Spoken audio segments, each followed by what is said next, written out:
Alright, working on the Skylark again here. Got my parts in yesterday. We're gonna do a little tune-up work on it here.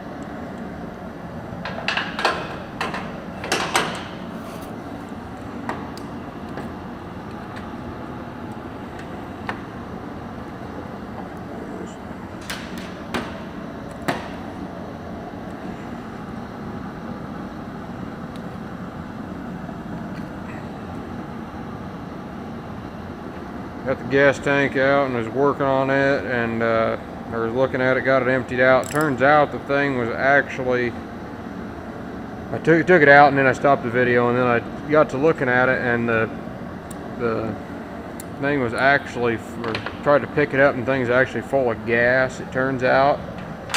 But the reason that plug didn't drain anything out was because the gas had been sitting in there for so long. It actually, if you guys ever worked on old gas tanks, been sitting for a while, had a bunch of black tar in the bottom of it, or tar-like stuff, and just pretty much just trashes the inside of the gas tank. And so there's several gallons of just crap on the inside of that tank. So I got to take it somewhere and have it boiled out. I got a guy to do it though for 150 bucks or so. But yeah, that gas tank, I thought it was going to be pretty good because it was empty. Just need to rinse it out and away we go, but that's obviously not the case, so we're going to have to do something about it.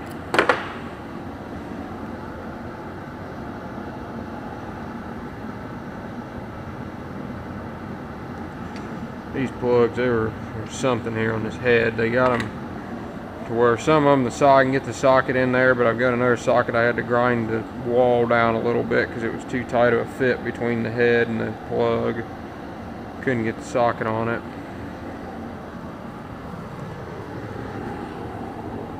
There's the modified socket there. Cheap Taiwan socket. Let's see.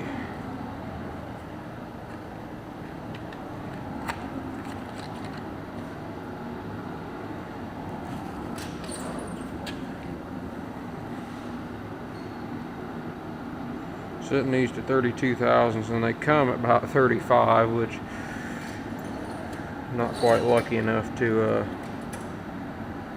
have them be set any closer. And as Oliver 66 Farm Boy commented, I got my big 3-pound sledgehammer out here to put spark plugs in with, but I use it for more things than just a hammer, so probably hear about that, but that's alright. I think that's about 32 there. Put that one in.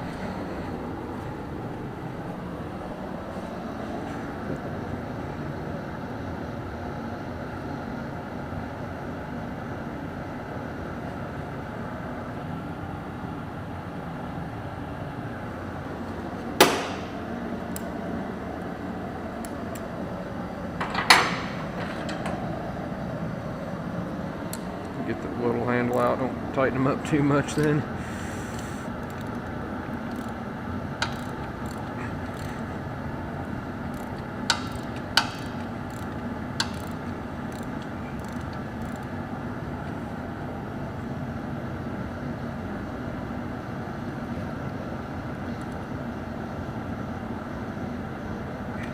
That one.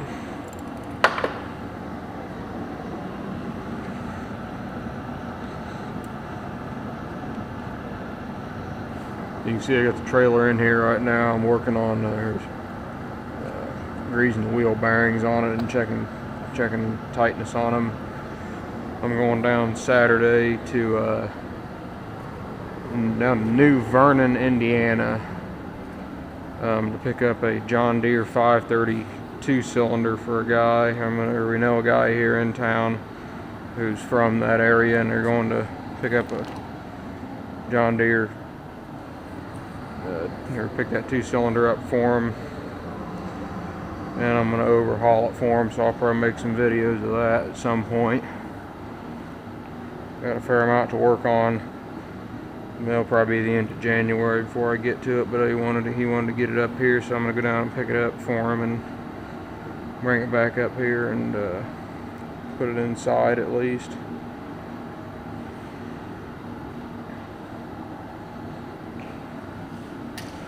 I've never really been down in that part of Indiana before, so I'm kind of anxious to go down there and see what it looks like down in that area.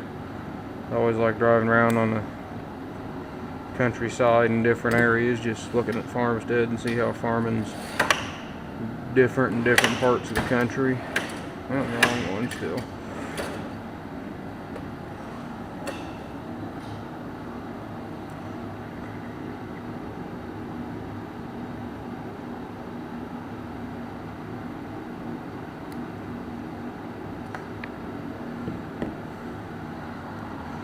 Kind of some weird spark plug wire. It's almost like a rubber type material that they conduct the electricity through, but they seem to work really well. I've used these on the other Buick I worked on and the 525, and both of them ran really well, so I was rather happy with that.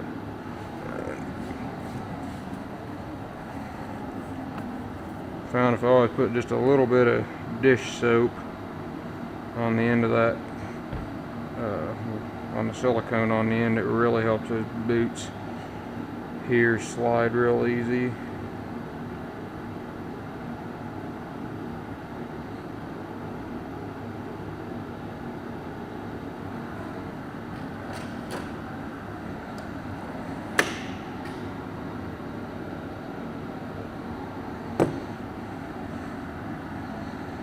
But it's also hard to get a grip on it.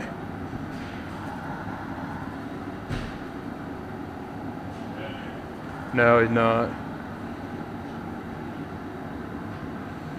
Yeah, I'll help him. Walked away.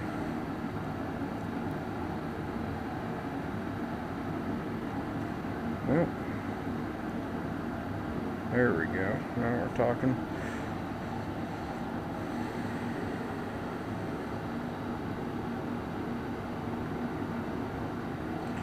And they tell you to fold these things over like this. Get all the soap off my hands and hold on to the thing.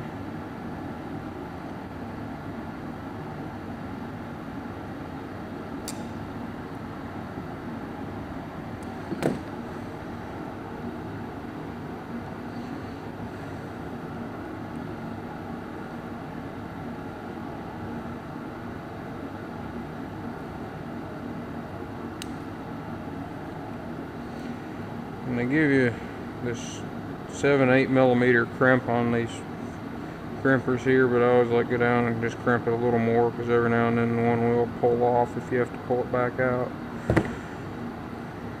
Get it to dig in just a little more.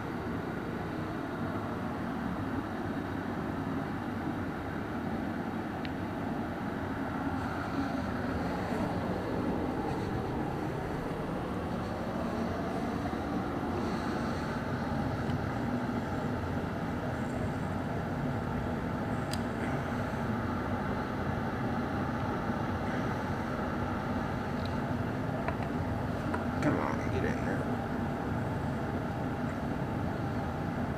There we go.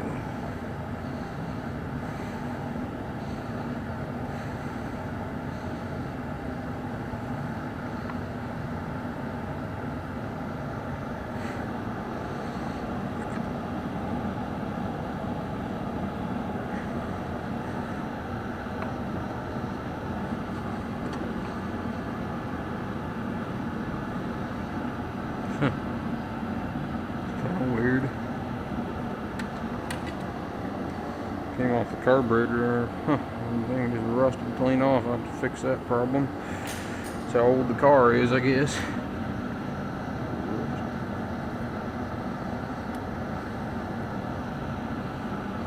And got 3 left now. Alright, I got the plugs and plug wires on here. I'm going to put the points and condenser on next.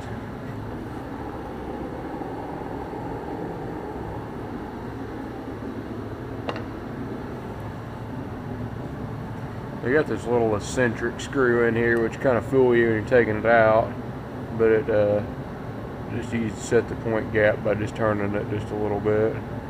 Once you put the other screw in there and tighten it up, don't keep turning it because it will just keep spinning in there. It never screws out.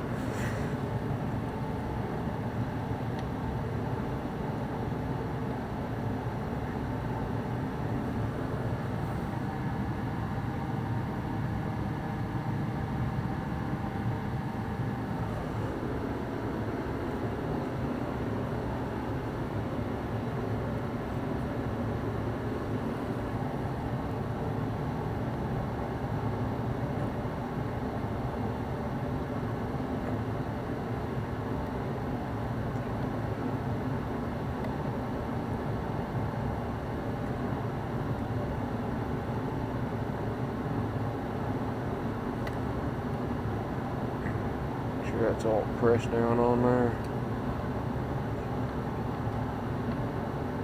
I think I mentioned in the first half of this video that I was going down to get a tractor in southern Indiana. I got back because I didn't work on it over the weekend, or didn't have time to work on this over the weekend. I've already been and went and got the tractor, and it's sitting outside on a trailer right now. It'll be a nice project to overhaul.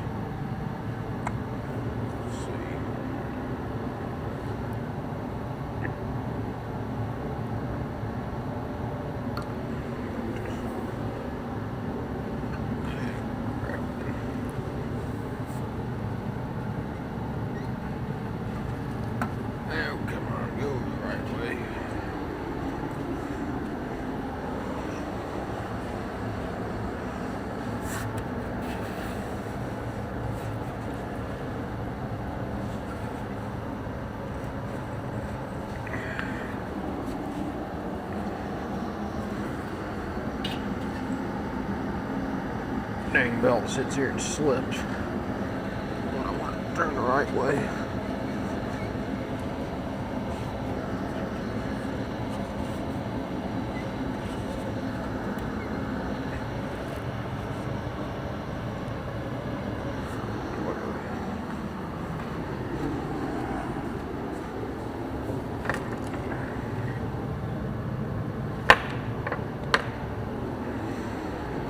I always hate trying to decide when these things are on right on top of the globe.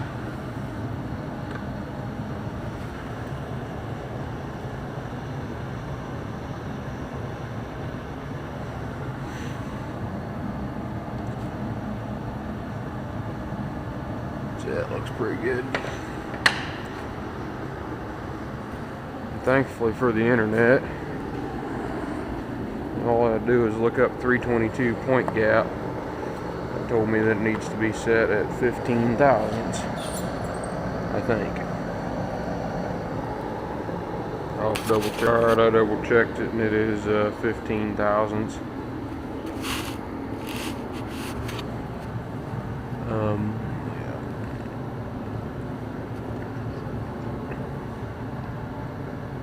Go around the other side and see if I can see any better.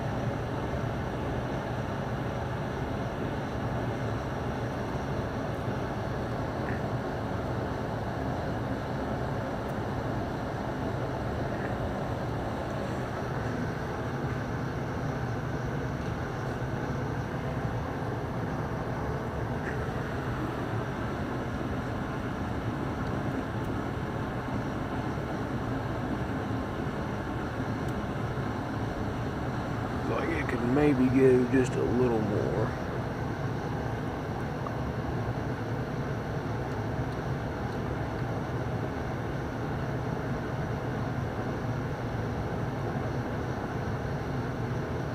A little eccentric makes it real easy to set the gap.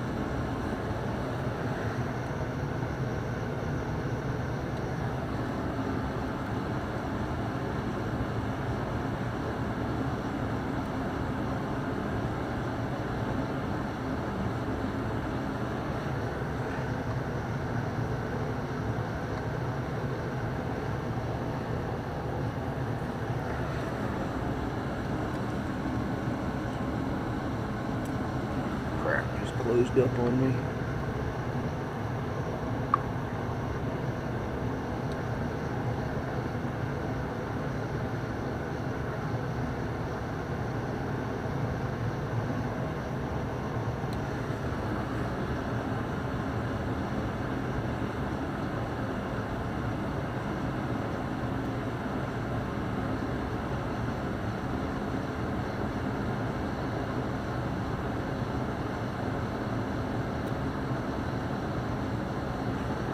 I think I like that.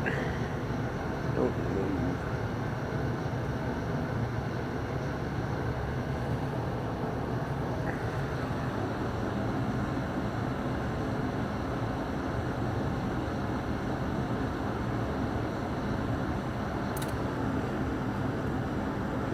$15,000.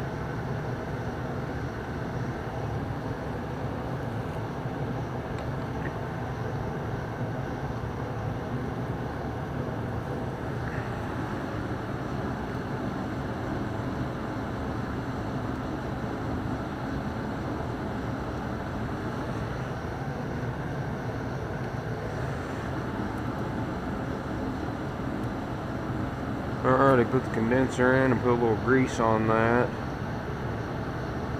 And I think I'll go out here and put the cap back and a rotor and cap on it and be ready to move on to the carburetor.